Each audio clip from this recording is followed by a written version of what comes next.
70% የኢትዮጵያ ኢኮኖሚ ቤዝ የሚያደርገው በግብርና ላይ ነው። አዶና ይባላለሁ። የኢትዮጵያ የቲክቶክ ገጽታ በአንድ አመት ውስጥ የቀየርኩ ወጣት ነኝ። ስራዬ ማስቀድም ወሬም ማላበዛ ምድር ላይ ያለው ምቀኝነታችንን አንተን ደግሞ እንግዲህ ሶሻል ሚዲያ ላይ ዘርተናል። አባቱን ነው ማግዘው። ይሄን የምናደርገው ግን 200,000 ላይክ ካስገባን ያው አካውንቴ አቢሲኒያ ባንክ ነው አስገባ። ጥያቄ ለዲያስፖራ እንዴት ነው የወጣችሁት? ሰው መሰደድ አለበት እዚች ሀገር ላይ ሊኖር አይገባም የምል ሴት ደግሞ አሁን ላይ ነኝ። ዲሰርችት አድርገህ ህይወታችንን እንዲመስቀልቅልቅል አድርገህ ማለት ነው ህይወታችንን እንዲህ ለምን አጨርሰንም? በቃ አንዴ መተህ በመሳሪያ ሁላችንንም እንዲህ በቃ የለም በቃ መከራችን አብዝተን መከራችን ከመታበዘው ለምን አገለንም? ድምጽ መሆን ወንጀል አይደለም። የኔ ሐሳብ ካልጣሙ ሊገለኝ ይችላል። ይመቸው። የኔ ገዳይም ይሞታል። በእውነቴ ነው ማለት ካስተመቸው። የተወደዳችሁና የተከበራችሁ ቤተሰቦቻችን እንደምን አላችሁ? እንደተለመደው ጊዜ የተሰኘ ፕሮግራማችንን ይዘን መተናል። እንግዲህ በዛሬው የቪዲዮ ርዕሰ ጉዳዮቻችን ወደ እናንተ የምናደርሰውን ቪዲዮዎች በተመለከተ እናንተም ከስር በኮሜንት ያላችሁን ሀሳብ አስተያየት እንድታስቀምጡልን በአክብሮት እንጋብዛለን።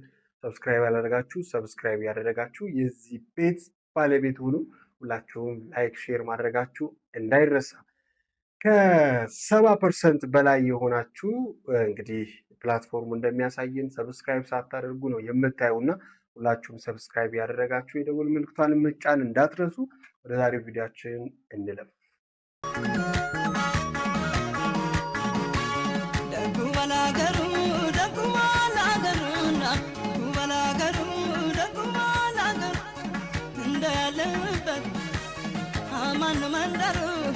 ሰባ ፐርሰንት የኢትዮጵያ ኢኮኖሚ ቤዝ የሚያደርገው በግብርና ላይ ነው። ዛሬ ገበሬ ሆኜ ገበሬ ወንድመቶቼን አግዛለሁ። እኔም ገበሬ ነኝ። ሞፈሩን ይዣለሁ። ቀንበሩን በሬው ላይ አድርገን እርሻ እንጀምራለን። ሌትስ ጎ።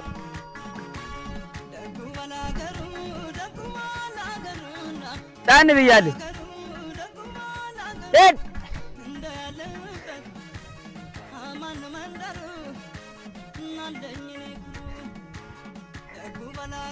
እርሻ በጣም ከባድ ነገር ነው። ክብር ለሀገራችን ገበሬዎች። ጊዜው የእርሻ ነው።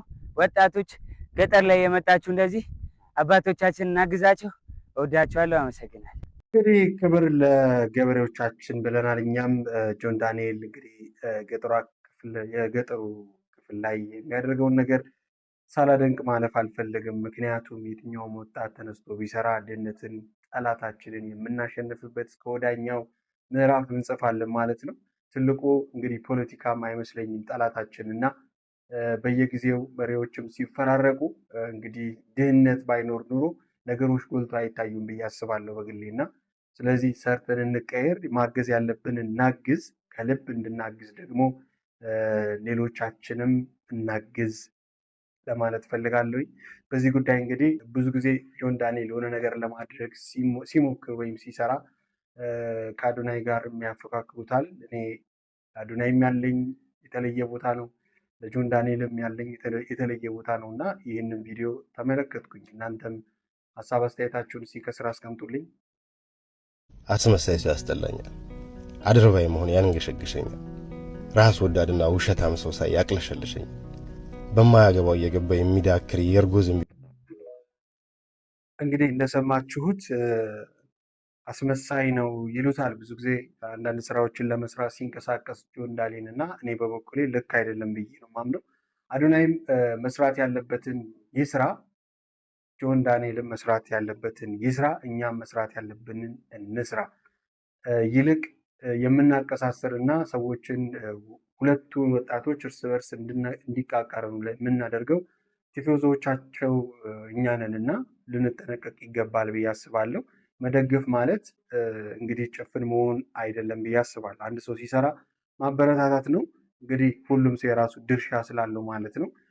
በተረፈ እንግዲህ ጆን ዳንኤል በተለይ እንደሚታወቀው ከአዶናይም በፊት አዶናይ ውጭ ሀገርም እያለ እንግዲህ በላይቭ ሳንመሰክር ማለት እነ ናሁን ፎንቴን ጨምሮ ብዙዎችን ላይቭ ላይ እንዴት መስራት እንደሚችሉ ካሳየና የሶሻል ሚዲያውን ምዕራፍ ወጣቶች እንዲቀላቀሉ ካደረገው አንዱን መሆኑንም መዘንጋት የለብንም። የእሱን ስራ ጥፋት ሲኖር መተቸት ልክ ነው፣ ግን ደግሞ ሲሰሩ ስራውን ለማደናቀፍ የሚካሄድበት ርቀት ብዙም አስፈላጊ አይደለም ብዬ አምናለሁ። እንግዲህ ወደ ቀጣዩ ደግሞ ሳልፍ በተመሳሳይ እንግዲህ አዶናይም አካውንቱ ተመልሶለት በደስታ እንግዲህ ተመልሷል፣ ወደ ሶሻል ሚዲያው ተቀላቅሏል ማለት ነው። በዚህ አጋጣሚ እንኳን ደህና መጣ ለማለት እወዳለሁ ወንድሜ። እንግዲህ አዶናይ ተመልሶ ስለመጣ እጅግ ደስተኞች ነን። ሲመጣ ግን እጅግ በጣም በሚያስገርም መንገድ ብቅ ብለዋል አዶናይ። ሰላም ጤና ይስጥልኝ፣ እንደምን አላችሁ? አዶናይ ይባላለሁ። የኢትዮጵያ የቲክቶክ ገጽታ በአንድ ዓመት ውስጥ የቀየርኩ ወጣት ነኝ። ስራዬ ማስቀድም፣ ወሬም ማላበዛ የዘመኔ ጀግና ነው።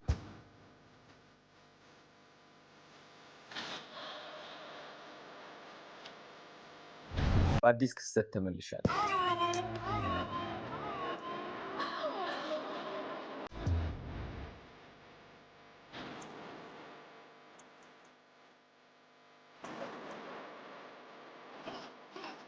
አሪፍ እንግዲህ ክስተት ነው። አዶናይ እንኳን ደስ አለ ማለት እንፈልጋለን። በራሱ እንግዲህ ምርት መጥቷል ማለት ነው። የሽቶ ብራንድ ይዞ መጥቷል። እንኳን ደስ አለ፣ እንኳን ደስ አላችሁ። እንግዲህ የትኛውም ወጣት ሰርቶ ሲቀየር ሁላችንም ደስ ሊለን ይገባል ለማለት ያህል ነው። አዶናይ የራሱን ስራ ይሰራል። በበጎ አድራጎትም ቢሆን በራሱን ስራ ይሄዳል። አዶናይ ነው። ጆን ዳንኤል ነው።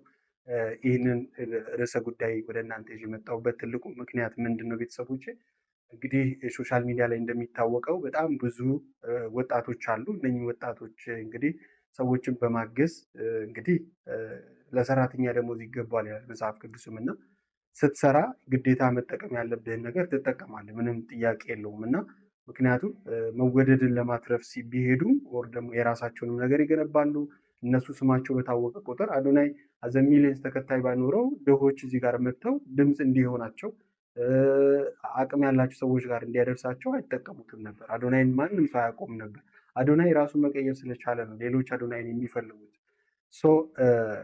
ብዙ ተጽዕኖ ፈጣሪዎችን እያደከምንና እያቀጨጨን እየቀበረን ያለ ይመስለኛል። በዚህ ጊዜ እንደሚታወቀው አብዛኛው የሶሻል ሚዲያ ተጽዕኖ ፈጣሪዎች እርስ በርሳቸው እንዲባሉ በማድረግ እየገደልናቸው ነው ያሉት። እንግዲህ ተስፋዬ ሀረርጌ ተስፋዬ እነ ሀቡ የነበረውን ፍጭት እናውቃለን እና ሌሎች እርስ በርሳቸው እየተባሉ ሰዎች እንዳያምኗቸው ባለሀብቶች ወይም ደግሞ ሰዎችን ማገዝ የሚችሉ ሰዎች እንዳያምኗቸው እየተደረገም ጭምር ነው ያለው እና ይሄ ጥቃት ይሄ ቫይረስ ይቅር፣ መሬት ላይ ያለው ምቀኝነታችንና መለያየታችን ልክ አይደለም ለማለት ፈልጋለሁ። እንግዲህ በጎን ቪዲዮ ሼር ከማድረግ አኳያ ሲታይ እጅግ በጣም አነስተኛ የሆነው የሶሻል ሚዲያ ውሎ እንግዲህ አንድ ክስተትን በዚህ መልኩ አስተናግዷል። ይሄ ክስተት ደግሞ አንድ አባት ልጁን ይህ ቪዲዮ ስንት ላይክ ቢገባ ቤቴን ለቀህ ትወጣለህ ይለዋል። እንግዲህ ሁለቱ አባትና ልጅ እንግዲህ አንድ ላይ በመስራት ይታወቃሉ። እነኛ አባትና ልጅ እንግዲህ ባቀረቡት የቪዲዮ ሂደት 250 ከገባ ቤቱን ለቅቄ እወጣለሁ ይላል። ቪዲዮን እንስማ። ይህ ቪዲዮ ስንት ላይ ካገኘ ከቤት እወጣልኛለሁ ማለት ታባረኝ። ሁላችንም ተረባርበን ከ250 ሺህ በላይ ላይክ አሳልፈነዋል። ሁላችሁም ይሄ ቪዲዮ የምታዩ ሰዎች አሁን ደግሞ አቤኔ ቤቱን ለቆ እንዲወጣ ትልልቅ ቲክቶከሮች ሽማግሌዎችን ይዤ እሄዳለሁ። አባቱን ነው ማግዘው። ይሄን የምናደርገው ግን 200 ሺህ ላይክ ካስገባ ነው አባቱ ቤት ሽምግልና ሄደን ቤት እንዲወጣ በግዴታ እናስደርገዋለን ማለት ነው። ህዝቤ ተረባርቦ ምድር ላይ ያለው ምቀኝነታችንን አምጥተን ደግሞ እንግዲህ ሶሻል ሚዲያ ላይ ዘርተናል። ስለዚህ ህዝቤው ደግሞ ምን ያደርጋል? አምጥቶ ላይኩን 600 ሺህ ያስገባዋል ማለት ነው። ቤተሰብ ሆነ ተከናወነ የምትለው ነገር አለ? በጣም ትችላላችሁ። አጨብጭባለሁ። ጎበዝ። ተባብራችሁ ከቤት አባረራችሁኝ አይደል? ተባብራችሁ ደግሞ አቋቁሙ። እኔ ምንም ሌላ የምፈልገው ነገር የለም ማለት ያው አካውንቴ አቢሲኒያ ባንክ ነው። አስገቡ። አንዳንድ ብር ላይክ ያደረጋችሁ 500 ሺህ ሰዎች አንዳንድ ብር አስገቡ። ምን አገባኝ። አባሩ እንግዲህ ለማኝ ነው የምታደርጉት የሚል መልእክት አለው። ምክንያቱም ስራ የለም፣ ምክንያቱም ምንም የለማ። ስለዚህ ለማኝ ነው የምታደርጉት ለማለት ያለው እንደ መልእክት እንግዲህ እጅግ በጣም ያው ድራማ ነው እየሰራ ያሉት። ግን ደግሞ ምን ያህል እርስ በእርሳችን ክፉ ነገር ራሱ ላይክ ማድረግ ቤተክርስቲያን የተቃጠረ እኮ ላይክ እናደርጋለን። እኛ የምናስበው ሰዎች ጋር እንዲደርስ ነው። ግን ክፉን ነገር ላይክ እያደረገን ያለ ነው እና ይሄ ልምዳችን እንዴት አያችሁት? እስቲ ጥሩ ልምድ ነው ወይ? ክፉ ነገርንም ጥሩ ነገርንም ላይክ በማድረግ ክፉ ነገርን እየለመድ ነው አይደለም ወይ ብዬ ጥያቄ ጠይቃችኋለሁ። እስቲ ኮሜንት ላይ ያላችሁን ሀሳብ አስተያየት አስቀምጡልኝ። ወደ ቀጣዩ ቪዲዮ እንግዲህ ሳልፍ እነኚህ ሁለቱ አባትና ልጅ እንግዲህ ከዚህ ቪዲዮ በኋላ 1 ሚሊዮን አክብረዋል። 1 ሚሊዮን ገብቷል ማለት ነው ቲክታክ ላይ። ይሄ ነው እንግዲህ ቫይራልም ወጥቷል ማለት ነው። ራሳቸው 1 ሚሊዮን። እሺ ቤተሰብ በጣም ነው ደስ ያለኝ፣ በጣም ነው የምወዳችሁ። ቃሌን ሰምታችሁ 1 ሚሊዮን ሰኔ 1 ቀን ይገባል ባልኩት መሰረት ስላስገባችሁ በጣም አድርጌ ነው የማመሰግነው። እወዳችኋለሁ። እንግዲህ ቤተሰብ እስካሁን ድረስ በጣም ብዙ የምትወዷቸውን ስራዎች ሰርተናል። ግን ከዚህ በኋላ ቃል የምንገባላችሁ ደግሞ እጅግ በጣም የምትወዷቸውና እንኳን ፎሎ አረኳቸው የሚያስብል ስራዎችን በየጊዜው በየቀኑ እናደርሳለን። እስከዛሬ ቤኒ ስንፍና ነበር። እንግዲህ አባትና ልጅ በዚህ መንገድ እንግዲህ ትልቅ የሆነ ደረጃ ደርሷል ማለት ነው። ዞሮ ትላልቅ ቪዲዮዎችንም ሰርተዋል፣ የሚያስተምሩ ቪዲዮዎችንም ሰርተዋል። ይህ ቪዲዮ ለምንድን ነው ቫይራል ወጣ? ያው ይታወቃል። ሰዎች ተቃራኒ ነገር ነው የምንፈልገው እና ከዛ አኳያ እንግዲህ አስተማሪ ሆኖ ሳለ ግን ዋናው ነገር ግን ወጣት ስራ የለውም። ለወጣት እናስብ ለማለት እንፈልጋለን። በዚህ አጋጣሚ እንግዲህ ወደ ቀጣዩ ቪዲዮ በሶሻል ሚዲያ እንደሚታወቀው ብዙ ጊዜ የሶሻል ሚዲያ ኢንፍሉዌንሰሮች ወይም ደግሞ ሶሻል ሚዲያ ላይ የሚንቀሳቀሱ ወጣቶች ሁሉም ሀብታም ይሆናል ማለት አይደለም። አብዛኛው ቤት ተከራይቶ፣ አብዛኛው መኪና ተከራይቶ፣ አብዛኛው ልብስም ተከራይቶ ሊሆን ይችላል እንግዲህ ከፊት ለፊት ወጥቶ ቪዲዮ የሚሰራው። ለምን ሁልጊዜ ሀብታም ሁልጊዜ እንደተቀየረ እንደተሻሻለ ካላሳየ ቪዲዮ ቪው አይኖረውም። ስለዚህ አንደኛው ካራክተር ምንድነው? ሚሊዮነር ሆኖ መታየት፣ የተለያዩ መኪኖችን መቀያየር፣ የተለያየ ቤት ውስጥ ቀለም እየቀየሩ አንድ ቤትም ሊሆን ይችላል የተለያየ አክቲንጎችን መስራት ሰዎች ጋር በደንብ ያደርሳል፣ ፎሎወርስ ያስገኛል። ምክንያቱም የኛ ማህበረሰብ አብዛኛው ከድህነት ወለል በታች ስላለን ኢንተርስታንችን ምንድነው መቀየር የሚለው ነገር ላይ ስለሆነ እንግዲህ ተጽዕኖዎች አሉ ማለት ነው። ከእንግዲህ ተጽዕኖ ከፈጣሪዎች መካከል አንዱ ብቅ ብሎ እንዲህ ብሎ ነበር። ጥያቄ ለዲያስፖራ እንዴት ነው የወጣችሁት? ማለት ወደ ውጭ የወጣችሁበት መንገድ እስቲ መንገዱን ጠቁሙ። እንግልት ምናምን ያልበዛበት ግን በቃ በህጋዊ የምንወጣበትን መንገድ እስቲ ጠቁሙ። ከምንም አታገናኙት፣ ግን መውጣት ፈልጌ ነው። እንዴት ነው ከሀገር የወጣችሁት? ማለት እስቲ ዝም ያለ ኑሮ የኖራችሁት እንዴት ነው? ያው ቢል ነው ቢል ምናምን እንደሚያሳድ ኑሮ በሀገር እንደምናፍቅ እሱን እርሱት። አሁን ከረንትሊ የተሰማኝ ነገር ምንድነው ታውቃላችሁ? እንዴት ነው የወጣችሁት? ቪዲዮ ከለቀቀ በኋላ እንግዲህ ብዙ ትችቶች ወረዱበት ማለት ነው። ቀድሞ የውጭ ሀገር ትራቨል ኤጀንሲ ላይ የሰራው ማስታወቂያ ነበረ። ያንን ማስታወቂያ መዘውበት ከ2 ዓመት በፊት የሰራው ማስታወቂያ መዘውበት ለምን ብለውታል። ለምን አንተ ስትሆን ትክክለኛ የሆነ መሄጃ ወደ ውጭ ሀገር መውጫ መንገድ አታውቅም ወይ? ለምን ዛሬ የሰራው ማስታወቂያ ለምንድን ነው አንተ አሁን መሄጃ ጠፍተው ወይ ነው ወይ የሚሉትንም ሀሳብ አይተናል። እንግዲህ በሶሻል ሚዲያ የተለያዩ ሀሳቦችም ተነስተዋል። የቅጥፈት ማስታወቂያ እና የቲክቶከሩ ድራማን ብለውም ለጥፈውበታል ማለት ነው። በዚህ መንገድ ጽሁፍም ለጥፈውበታል። በስተመጨረሻ እንግዲህ ይደነቅ ብቅ ብለው ይህንን መልእክት አስተላልፈዋል። ዋትስአፕ ቲክቶክ ፋሚሊ ትናንት አንድ ቪዲዮ ለቅቄ ወደ ውጭ መሄድ እፈልጋለሁ እና ከ2 ዓመት ምናምን በፊት የሰራሁት ማስታወቂያ ነበር። እሱን አውጥቶ ዘግተው ነው። ባይዘጉማ እኔም ማገኛችሁ ነበር። ዘጉ። ሌላ መንገድ ጠቁሙ። እስቲ አንዳንዴ ለመልካም ነገር እንተባበለው። ፍረጠው ቁረጠው። እንዲህ አጀንዳ ተደርገህ አጭበርባሪ ሌባ ዋት ሰው እርዱበት። እንዲህ መተባበር ቲክቶክ ላይ ያለው ሰው እርዱበት፣ ሰው አሳክሙ፣ የሆነ ነገር አድርጉት። የሆነ ሰው የሆነ ነገር አለ ጣጣጣ። ሌላ ቪዲዮ ሲሰራ እኮ እንደዚህ አይበይርም ነበር። እንዴት እንደበየረ ሰሞኑን ታግዬ ነበር እንዲወጣልኝ። ይኸው እድሜ ለመጥፎ ነገር በመጥፎ ነገር ብድግ አላለም። አንዳንዴ ለመልካም ነገር እንጠቀምበት። ኧረ መድኃኒዓለም አንተ ባትኖር ምን ሆነ ነበር? ግደሉት ብዛቱ።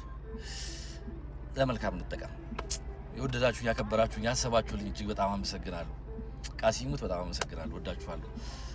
ቪዲዮም የሰራችሁብኝ ምናምን ህዝቡ ሾርት ሜሞሪ ምናምን ብላችሁ እንደዛ ለመቃቀሳሰር የሞከራችሁት አይደለም። ዘግተው ነው። ዘጉ። ባይዘጉ ኖሮማ እኔም አገኛችኋለሁ። እና ለምሰራው ለማደርገው ነገር ኃላፊነት የምወስድ ሰው ነኝ። በዛ ልክ ጠንቃቃም ነኝ እና ቴንኪው አመሰግናለሁ። ወዳችኋለሁ። እንግዲህ እንደሰማችሁት ይህንን እንግዲህ መልስ ሰጥቷል ማለት ነው። ዋናው ነገር ምንድነው? እባካችሁን ጥሩ ነገር ሲሰራ ለምንድን ነው የማንቀበለው? የመቀበል አይምሯችን የመቀበል ፍላጎት ለምንድን ነው የሌለው ነው።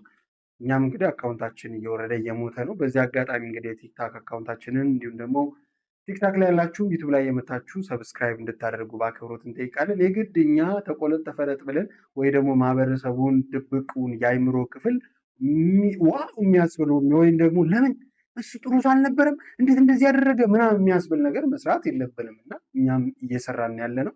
አካውንቱ ሲሞትበት እንግዲህ የኛው ቪዲዮ ሰራ ጨንቆት ያው ቫይራል እንደወጣ እንግዲህ ተናግሯል ማለት ነው። እና በተረፈ እንግዲህ ወደ ቀጣይ ቪዲዮአችን እንለፍ። እኔ ማለት ነው በጣም ሀገሯን ከምትወድ ሀገሯን በጣም በፍቅር ከምትወድ ሴት አንዷ እኔ ነኝ። ማት ሰው ሊሰደድ አይገባም የምል ሴት ብኖር እኔ ነኝ። ሰው መሰደድ አለበት እዚች ሀገር ላይ ሊኖር አይገባም የምል ሴት ደግሞ አሁን ላይ እኔ ነኝ።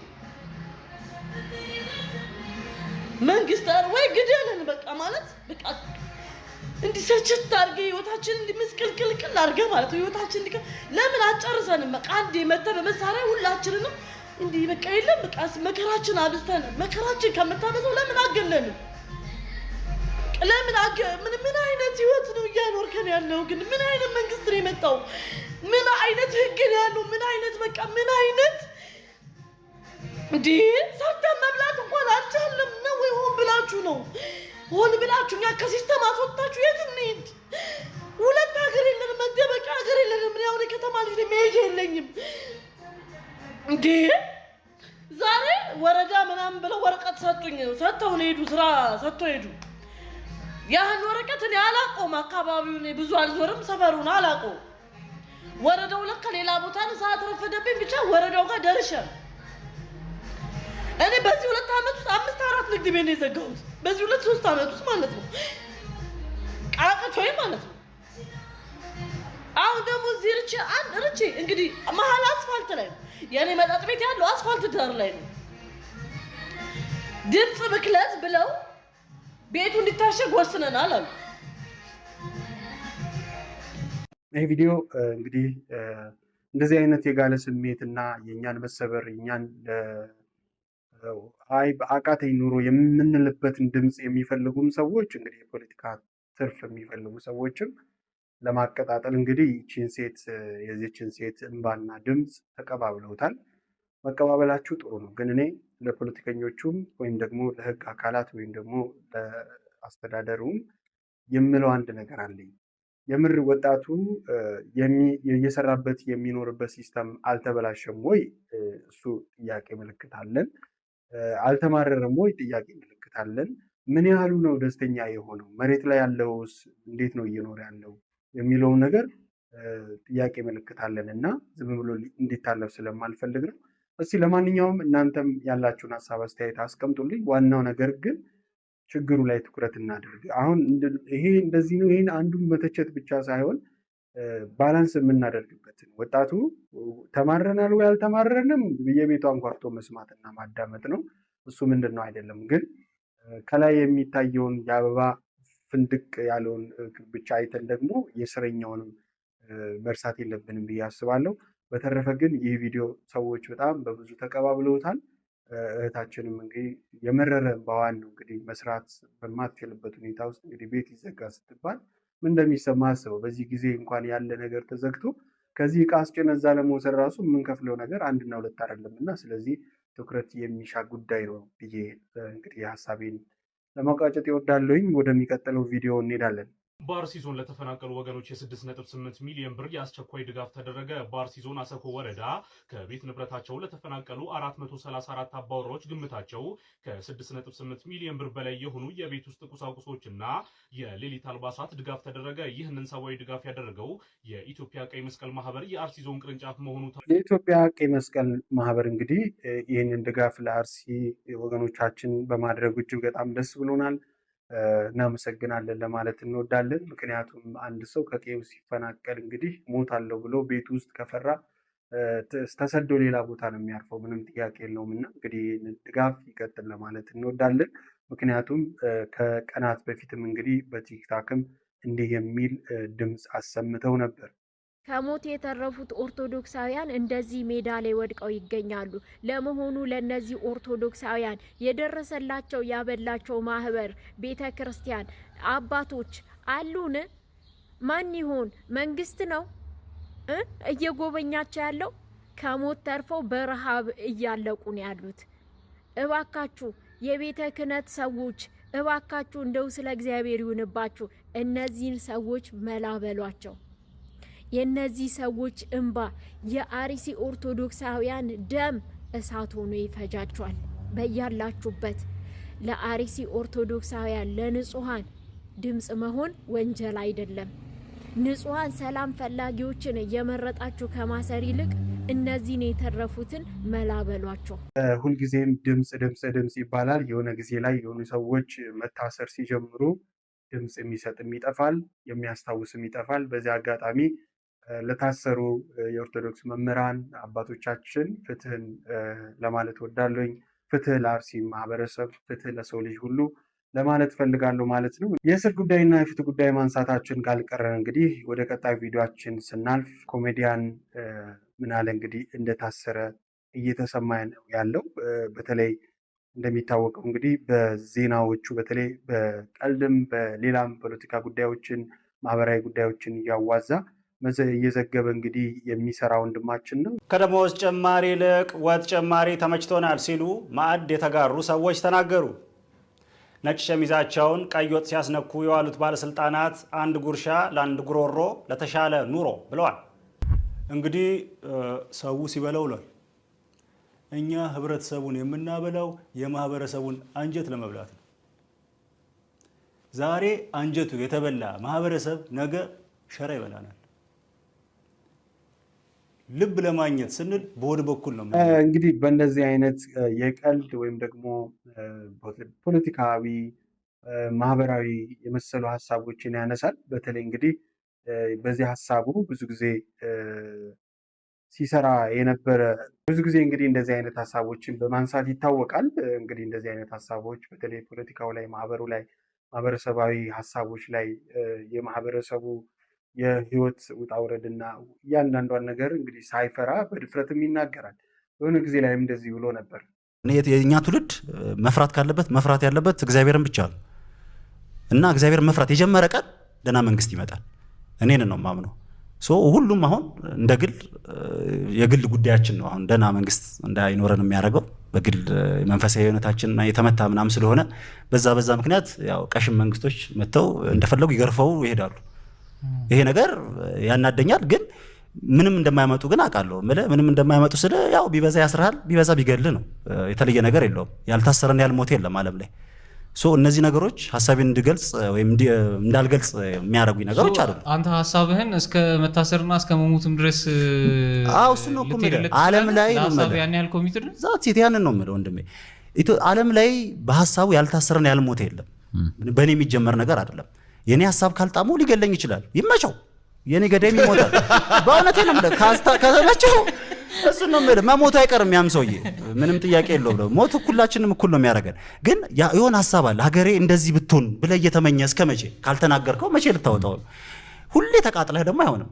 ስለዚህ መተንፈስ መቻል አለብህ። እኔ በስራዎቼ ላይ መተንፈስ ስለምፈልግ ነው የማወራው እንጂ እኔ የመታሰር ጉጉት ኖረኝ አይደለም። ወይ እንደዚህ መተንፈስ ፈልጋለሁ፣ ስለ ሀገሬና ስለ ሕዝቤ ዝም አልልም። ከፈለጉ ይሰሩኝ፣ ከፈለጉ ይግደሉኝ፣ እነሱ መሞታቸው አይቀርም ብሎ እንግዲህ የፖለቲካውን ሀሳብ በነፃነት በቃ በልባዊ ነፃነት ያስሩኛል፣ እንደዚህ ያደርጉኛል ብሎ ሳይሸማቀቅ ፖለቲካዊውንም ማህበረሰብ ውስጥ ያለውንም ችግር እንግዲህ በተውኔት የሚያቀርብ እንግዲህ ኮሜዲያን ነው እና እንግዲህ የወንድማችን መታሰሩን ሰምተናል። እንግዲህ መንግስት መቼም እንግዲህ አትናገሩ የሚል አይመስለኝም። ባለው ነገር ላይ እንግዲህ ፍትህ ለማለት እወዳለሁ። ግን አንድ ጥያቄ አለኝ። ምን መሰላችሁ? ብዙ ጊዜ እንደምናውቀው እንደዚህ አይነት ነገር ላይ ብዙ ሰው ወጥቶ ፍትህ አይልም።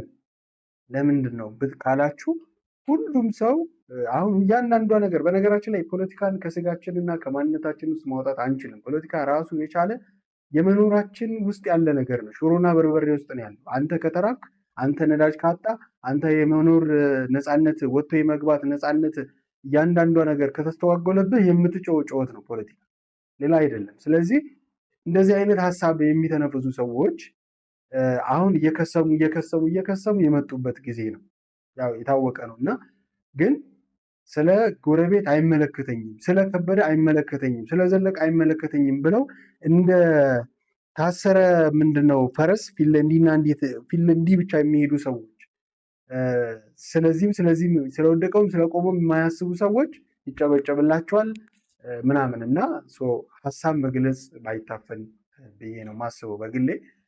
ምክንያቱም የሰው ልጅ ዋናው ነገር የውስጡን ነፃነት የውስጡን ስብራት ሲናገር፣ አንድ ንጉስ ምንድነው ያሉ ህዝብ ዝም ከሚል ይልቅ ቢናገር ይሻላል ብሶቱን ብሎ የተናገሩ ንጉስ አሉ እና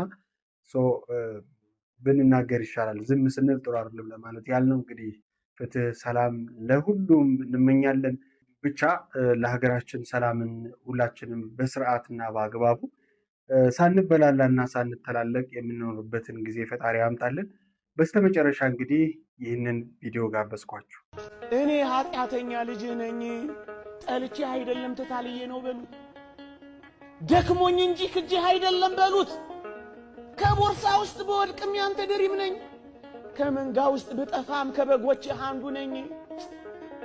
ከፊትህ በኃጢአት ምክንያት ብርቅም ከልቤ ግን አላወጣውም በሉት። የትም ብትወድቁ ያነሳችኋል ወገኖቼ። ሰይጣን ይሄን ያህል ከጣለን እግዚአብሔር ደግሞ እንዴት እንደሚያነሳችሁ አስቡት። ወደማናውቀው ክብር ነው የሚያደርሰን እግዚአብሔር። እግዚአብሔር ከኃጢአት ከበደል ይጠብቀን። ዛሬ እንግዲህ ቅዱስ ሚካኤል ነው። የቅዱሳኑ አምላክ ቅዱስ እግዚአብሔር ሀገራችንን ሰላም ያደርግልን፣ መሪዎቻችንንም እኛንም ልቦና ይስጠን። በአንድነት ተፋቅረን ከፍ የምንልበት ጊዜ ሩቅ አይሆንም። ፍትህ ለተበደሉ፣ ፍትህ ለሚያስፈልጋቸው፣ ጤናን፣ ፍቅርን፣ ሰላምን ደግሞ እናንተም በያላችሁበት እንመኝላችኋለን። ሁላችሁም እንግዲህ ቤተሰብ ያልሆናችሁ ቤተሰብ ልዩናችሁ ይህ ጊዜ ነበረ። በጊዜ እንግዲህ የሚሆኑትን ኩነቶች ወደ እናንተ የምናደርስበት ፕሮግራማችን ነው። ያላችሁን ሀሳብ አስተያየት በኮሜንት ላይ አስቀምጡልን። በሌሎች ቪዲዮዎች እና ሌሎች ጉዳዮች እስከምንገናኝ ድረስ ያላችሁበት ሰላም፣ ፍቅር